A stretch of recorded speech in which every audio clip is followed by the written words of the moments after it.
Hello दोस्तों, welcome to math sector. Math sector में आप मैथ्स के डिफ़िकल्ट क्वेश्चन को भी शॉर्ट ट्रिक से बड़ी आसानी से सॉल्व कर सकते हैं। तो आज हमारा एक चैप्टर है एज रिलेटेड क्वेश्चंस को लेकर। एज जो मैथ्स और रीजनिंग दोनों में बहुत ही इम्पोर्टेंट चैप्टर है।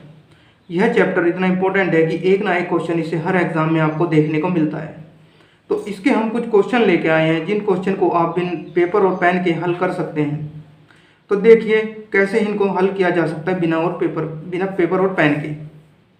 तो पहला क्वेश्चन हमें जैसा ये दिया गया है कि शीतल और दिव्या की वर्तमान आयु का रेशो 6:5 है।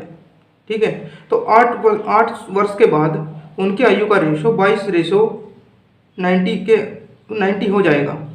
तो हमें बताया गया है, हमें पूछा गया है इस क्वेश्चन में कि दिव्या की वर्तमान आयु क्या है, यानी कि दिव्या की जो करंट एज है वो क्या है, आज की डेट क्या है। तो आज की जो हमें का रेशो दिया गया है दिव्या का, वो दिया गया है रेशो 5।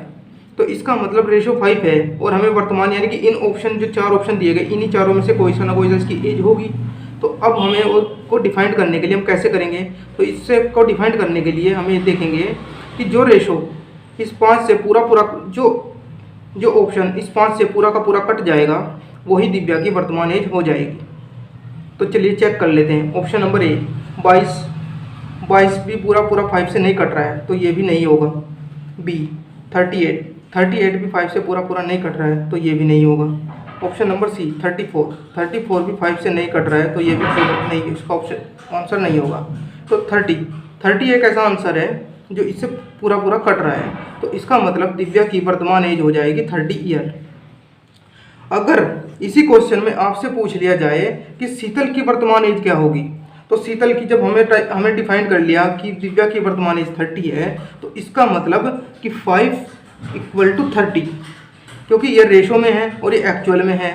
तो एक रेशो की वैल्यू हमारी कितनी आ जाएगी 6, और शीतल का रेशो कितना हुआ है 6, तो 6/6।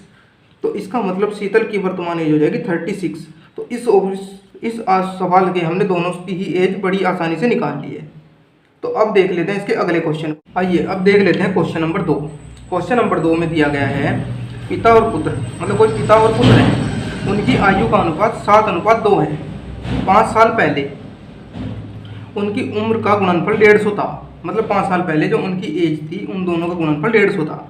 तो इसमें हमें डिफाइन करना है पिता की एज क्या है, मतलब पिता की एज क्या है। अगर ये ना दिया हो ना कि वर्तमान की बतानी या 5 साल पहले की बतानी, तो हम इसमें मान लेते हैं कि वो हमसे पूछ रहा है कि वर्तमान की हमें एज बतानी है। तो चलिए अब हम इसमें भी वही ऑप्शन को उठा के चेक कर लेते हैं। तो पिता का रेशो कितना हो गया 7। अब हमें एक ऐसा ऑप्शन ढूंढना है जो 7 से पूरा कट जाए। तो पहला ऑप्शन देखते हैं, ऑप्शन नंबर 30। क्या 30 पूरा कट रहा है? नहीं, तो ये भी नहीं होगा। ऑप्शन नंबर बी 7 से 45 पूरा कट रहा है? नहीं कट रहा है, तो बी भी नहीं होगा। ऑप्शन नंबर सी, क्या सी पूरा कट रहा है? हाँ, 7 पंजे 35, तो ये ऑप्शन हो सकता है। लेकिन अभी हम चेक करेंगे डी को भी। 7 से क्या 40 पूरा कट रहा है? नहीं, ये भी नहीं कट रहा है, तो इसका आंसर हो गया सी 35। अब आइए चेक कर लेते हैं कि क्या 5 साल पहले दोनों की एज का गुणनफल 150 था। तो इसका मतलब 7 का जो हमारे पास रेशो 7 की जो वैल्यू आ गई वो 35 आ गई। तो एक रेशो की वैल्यू हमारे पास कितनी आ गई 5। तो पुत्र की जो रेशो था वो था 2, तो 2 रेशो था। 1 रेशो की वैल्यू 5, तो 2 रेशो की वैल्यू 10। तो यानी कि पुत्र की जो एज है वर्तमान की वो 10 है। तो 5 साल पहले फादर की जो एज होगी वो कितनी होगी 30, और पुत्र की जो 5 साल पहले एज होगी 5।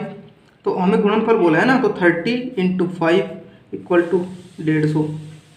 तो यानी कि इसका मतलब ये मतलब फादर की जो वर्तमान एज है वो 35 है। क्वेश्चन नंबर 3 में पूछा गया है कि वर्तमान में यानी कि आज पति और पत्नी की उम्र का योग 100 है, यानी कि उन दोनों की एज अगर हम मिला दें तो उनका योग 100 है।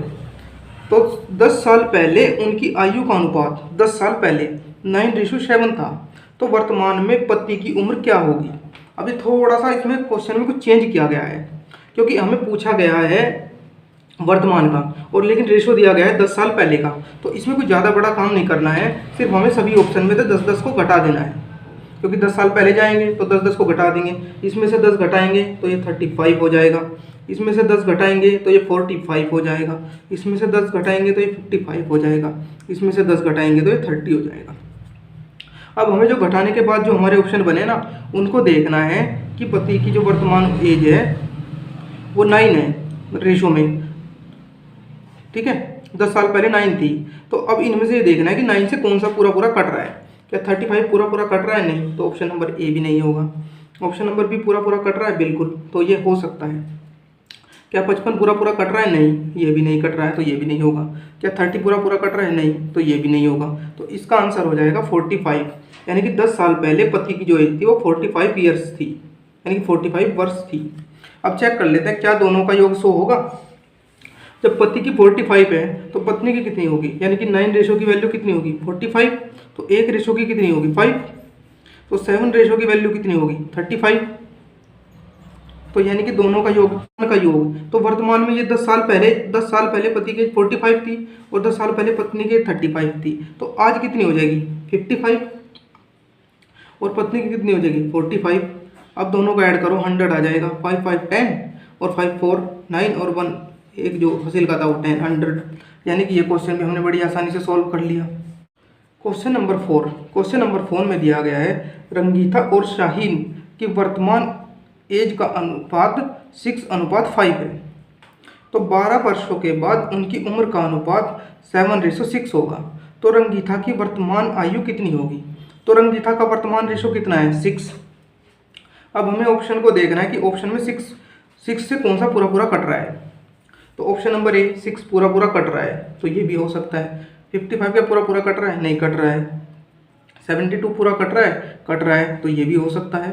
लेकिन अब यहाँ हम फंस सकते हैं, लेकिन हमें डरने की कोई बात नहीं है, क्योंकि हमारे पास दूसरा रेशो भी दिया हुआ है।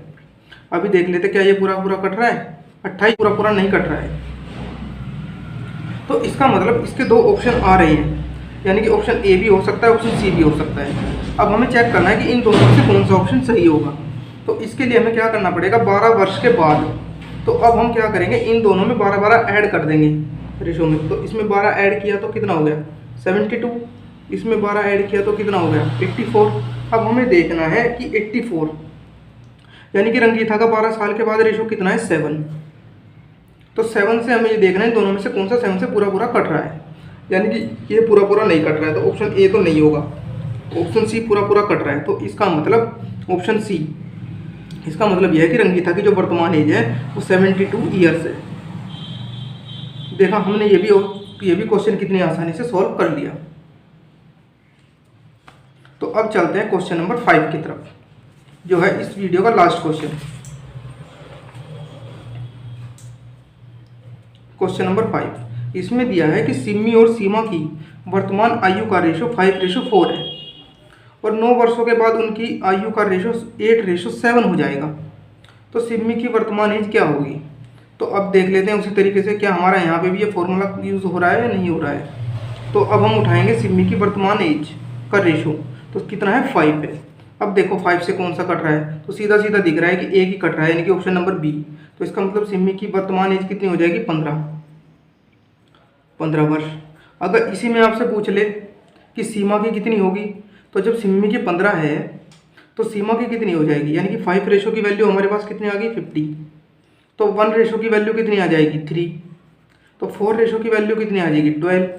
तो यानी कि सीमा की वर्तमान एज कितनी हो जाएगी, सीमा की वर्तमान एज हो जाएगी 12, यानी कि 12 वर्ष। तो देखा दोस्तों कितनी आसानी से हमने अपनी इस ट्रिक से बिना पेन और पेपर के सिर्फ ऑप्शन से ही इन सभी क्वेश्चन को हल कर लिया है। अब आप घर पर इन क्वेश्चन की प्रैक्टिस कीजिए, ज़्यादा से ज़्यादा क्वेश्चन की, क्योंकि मैथ्स की आप जितनी से ज़्यादा प्रैक्टिस करेंगे आपका मैथ्स उतना ही अच्छा हो जाएगा। तो फिर मिलते हैं नेक्स्ट वीडियो में, तब तक के लिए जय हिंद, धन्यवाद।